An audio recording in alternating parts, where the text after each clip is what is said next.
Welcome, Doc. Welcome to the Shine, baby. That time again. That time again. Sneaks up quickly on us, doesn't it? All right. Get things rolling here. Got to build the audience. Yeah, Build it, you know? Build. Ooh, that cinnamon tea's hot. Love it. All right. Love it. Get our information ready to rock. Good morning, Anna. Good morning.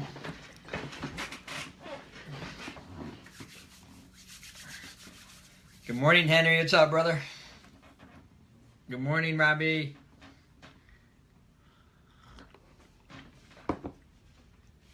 Hello, Tina. Kyle, good morning, good morning. Good morning, Shay. Good morning, Dominic. I don't have your shirt on, Dom. Good morning, Joseph.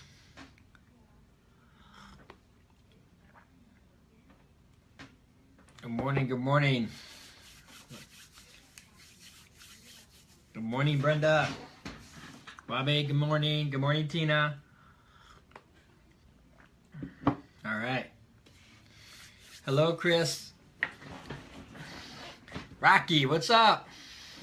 Come back to Oklahoma. All right, brother. Trish and Robbie. Okay, awesome, awesome. Hello, Trish. Hello, good morning, Yvonne. Well, I'd have to come back to Oklahoma. I loved it. I have to bring my bride out there. She would love it. She'd love you guys. All right, all right. So if you're listening, just starting. Good morning, Penny. Good morning, Anna.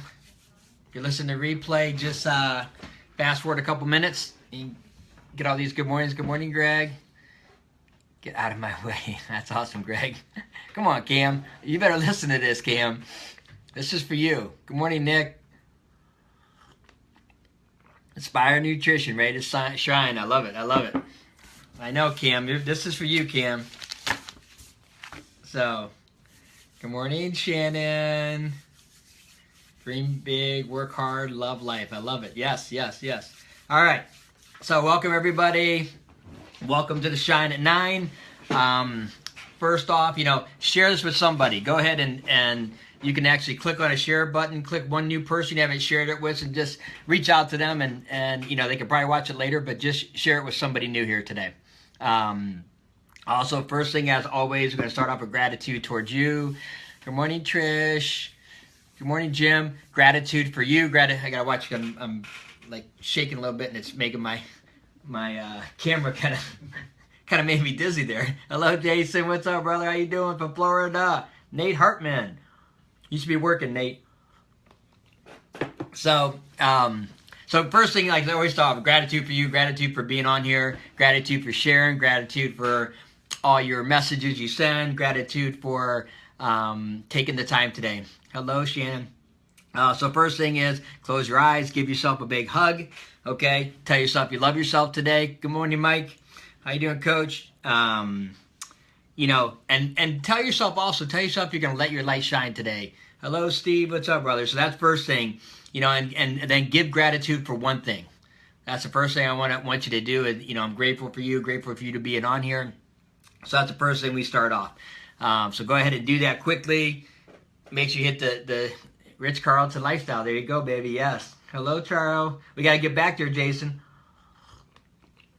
So that's the first thing. So, all right. So we're going to dive right into this. Patience. Have you ever heard patience is a virtue? And I was thinking about this yesterday after from the White Mountains. Yes, Steve. I seen your picture. It's awesome. I was thinking about this yesterday, and just it's interesting living in a small town, and we get a little bit of traffic, and it was actually yesterday morning. I wasn't sure if I was going to do this yesterday morning or today. And I remember sitting there, and I, as you know, I listen to Joel Osteen a lot, and he talks about patience and talks about different things, and just we don't have any traffic. I mean, seriously, we have no traffic. I know some of you on this call, hello Heather, on this live, have tons of crazy traffic, and so we have no traffic. But like if you miss a traffic light in our town, it's like you're kidding me. Oh wow, how are you doing, Sarah from Orlando? So So I sit there and I'm sitting, and believe me, this is something I need to work on. As always, a lot of stuff I talk about, I heard at a seminar this weekend, and the guy said, the more I think I talk about it, the more I hope it gets into my head, the more I start to do it. And I guess that's kind of how I feel about the Shine for me, is the more I talk about things. Hello, Heather. Hopefully, they get into me and I can get better at my life also. That's the goal here. So really start hitting me with the patience. So everybody's heard patience is a virtue, so why? So I want to read you a little story, be pretty quick about a taxi driver in New York. I think that's definitely going to illustrate this. So here it goes. This is a taxi driver. Good morning, Georgie. So I won't be able to read people as they're coming up, so I apologize, Kit. Hello, Kit. So a New York taxi driver wrote, I arrived at the address and honked the horn. After waiting a few minutes, I honked again. Since this was going to be my last ride of my ship, I thought about just driving away. But instead, I put the car in parked and walked up to the door and knocked. Just a minute, answered a frail, elderly voice. I could hear something behind being dragged across the floor. After a long pause, the door opened. A small woman in her 90s stood before me. She was wearing a pink dress and a pillbox hat with a veil pinned on it, like somebody out of a 1940s movie. By her side was a small nylon suitcase. The apartment looked as if no one had lived in it for years. All the furniture was covered with sheets. There were no clocks on the walls, no knickknacks or utensils on the counters. In the corner was a cardboard box filled with photos and glassware. Would you carry my bag out to the car? She said. I took the suitcase to the cab, then returned to assist the woman. She took my arm and we walked slowly toward the curb. She kept thanking me for my kindness. It's nothing, I told her. I just try to treat my passengers the way I would want my mother to be treated. Oh, you're such a good boy, she said. When we got into the cab, she gave me an address and then asked, could you drive through downtown? It's not the shortest way, I answered quickly. Oh, I don't mind, she said. I'm in no hurry. I'm on my way to hospice. I looked in the rearview mirror. Her eyes were glistening. I don't have any family left, she continued in a soft voice. The doctor says I don't have very long. I quietly reached over and shut off the meter. What route would you like me to take, I asked. For the next 2 hours, we drove through the city. She showed me the building where she had once worked as an elevator operator. We drove through the neighborhood where she and her husband had lived when they were newlyweds. She had me pull up in front of a furniture warehouse that had once been a ballroom where she had gone dancing as a girl. Sometimes she'd ask me to slow in front of a particular building or corner, and we'd sit into the darkness, saying nothing. As the first hint of sun was caressing the horizon, she suddenly said, I'm tired, let's go now. We drove in silence to the address she had given me. It was a low building like a small convalescent home with a driveway that passed under a portico. 2 orderlies came out to the cab as soon as we pulled up. They were intent and watching her every move. They must have been expecting her. I opened the trunk and took the small suitcase to the door. The woman was already seated in a wheelchair. How much do I owe you? She asked, reaching into her purse. Nothing, I said. You have to make a living, she answered. There are other passengers, I responded.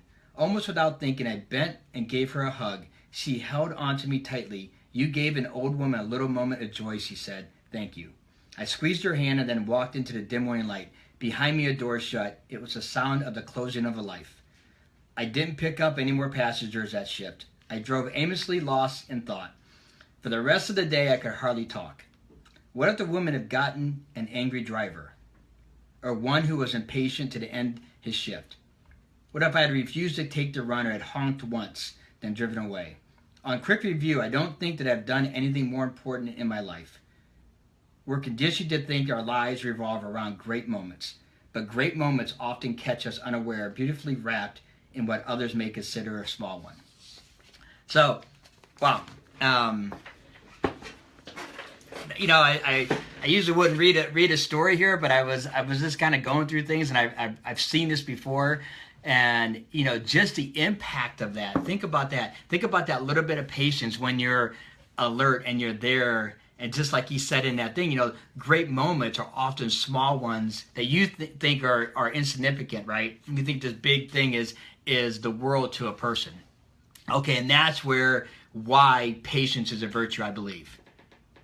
That's my opinion. Morning, Sue. Good morning, Ann. That is why patience is a virtue. That is why patience needs to be developed by all of us. I And I promise you, we get plenty of opportunities, okay? Plenty of opportunities to be patient. And there's a movie, it's called, what is it? Evan Almighty, with Steve Carell, or Carroll, whatever his name is, and hello, Eric, and Morgan Freeman in it. And Morgan Freeman plays God in this movie. And, in this one scene, and I wrote this down because it was this important and goes right along with this. It's one scene says, let me ask you something.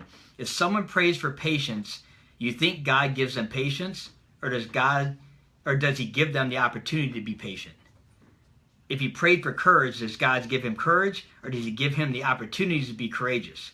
If someone prayed for the family to be closer, do you think God zaps them with the warm, fuzzy feelings? Or does he give them opportunities to love each other? Okay, and that is huge to me. It's massive. It's the opportunities we get to be patient. Okay, as we get these opportunities, and the great thing, the way the universe works, is we're always going to get opportunities. How you doing, Greg? What's up, brother? Is the opportunities are there. Are we willing to slow down? Are we willing to take the time and see them? Are we willing to be patient? And and then the virtue part comes in an instant, like that taxi driver. Because here's the thing, if you're patient and you can develop those moments of being patient, now you're in the opportunity when you can make a difference in a woman's life, a difference in in that old woman that was going to hospice and had no feeling was going to die. You had that opportunity. What's up, Chris? How you doing, brother? You have the opportunity to change someone's life by developing that patience. That's what it's about. That's what this whole thing and really that I look at and I'm jacked up about is the opportunities that we're given, and we get them in traffic, right? We get them from our children, from our jobs, our coworkers. We get them from our significant others, a husband or wives. I know I make my wife, I give her plenty of opportunities to be patient. Let me tell you, my bride, she should be the most patient woman in the world because of me. So she has tons of opportunities, right? It's the same thing if, friends in restaurants when we're waiting on stuff, how impatient can we be? When you don't know the whole story, where maybe that moment of patience was putting you in the right moment, the right time to make that person's day. Because maybe that person just found out terrible news, something about their child, they have to be at work or a family member or something, and a smile or love could make the difference, can make or break there, or they're going through a bad time that, they're not even sure if they can go on. And your smile, because you're patient, was the thing that changed their life. That's what it's about. So it's about developing this, and that's my challenge. That's our challenge for today to get better, is to learn to be more patient and look for opportunities. Wow. And say to yourself, and that's one thing I'm doing. I'm in traffic. I used to be like, I'm trying to go around. I'm trying to figure out how I can get through and all this. And as my family knows, they know I don't go into the cities or I'm not. They even say it. And I'm changing that. What's up, Jared? I'm changing that up. They say, Dad, you don't like traffic, because I do. But you know what? Now I keep on. And what happens is I've had a lot of opportunities in a small town, and typically we had a lot of construction here. So I've had a lot of opportunity to learn to be patient in traffic, because I know by developing that patient muscle, okay, by becoming patient, that's going to help with my family. Patience is the virtue, and who knows, I can make a change like the taxi driver did to somebody, that I would be able to have that patience and take the time to go around 2 hours with them, where most people would have never done that. And like he said, he said in that last line there, where is it, I don't think I've done anything more important in my life, you know what I mean? And we're conditioned that it resolves these great moments. We think it's this big thing that we're going to, Sebastian, what's our brother, that we think we're going in, Tahiti, and we're making a huge, does this mean we can book a trip to, yes it does, Shane, yes it does, yes. I'm in, let's go. It can make a huge difference into that woman's life, okay? That's what it's about. Those moments that your child comes and you're not necessarily patient with them that they need, or a person that, a friend that, and I know that's I guarantee, up, bro, how you doing? I've had moments I look back and I guarantee I've had moments where I may be disregarded because I wasn't patient enough. So I continue to get better. I continue to I strive to get better. I strive to be patient. And that's something that I think we all really need to work on. So, with that, I'm telling you, just look for those opportunities, please. Please, look for the opportunities, okay? It's funny, everybody jumping on New York's our bandwagon, huh? I gotta have my tea. That's the thing. I read that story. I didn't get to drink this tea as much as I love it. Cinnamon hot tea. You know what I'm saying, Doc? You're a little off. A little off my cinnamon hot tea. Yeah, I only had a little bit. You gotta pound that down. I got a hammer now. It's a little bit warm. I like it scalding hot that it burns my tongue. I love it. So, wow. All right, that was a little bit of a different, reading a little bit more. I hope you got the point, though, of why that story is so impactful, and that we need to share that story. Because I tell you what, you read that story, and I guarantee today you're going to be thinking of, wow, okay, you're going to start looking for things and opportunities, okay, that not only patience, but looking at opportunities to fill buckets, looking at opportunities to spread love, to give gratitude for somebody else. That's what that story also showed me was looking for those opportunities that you can make the difference in somebody's life. What's up, Eric? How you doing? So thank you for being on. Thank you for taking this small moment out of your day to be with me. Share this with somebody, please. If you haven't already done it, please share it with somebody. Instant message, share it on your page. Share it with somebody. Put a little comment on it, because that's one thing people, it's nice to show a comment. Tag somebody in it that you, not somebody that you, now, here's the thing. Don't be tagging them like, hello, Sally. Don't be tagging them, and like saying that you're not patient, but tag somebody you think that would definitely benefit from this. So great day. Thank you, Steve. Thank you. Shine bright today. The world needs your light. Okay?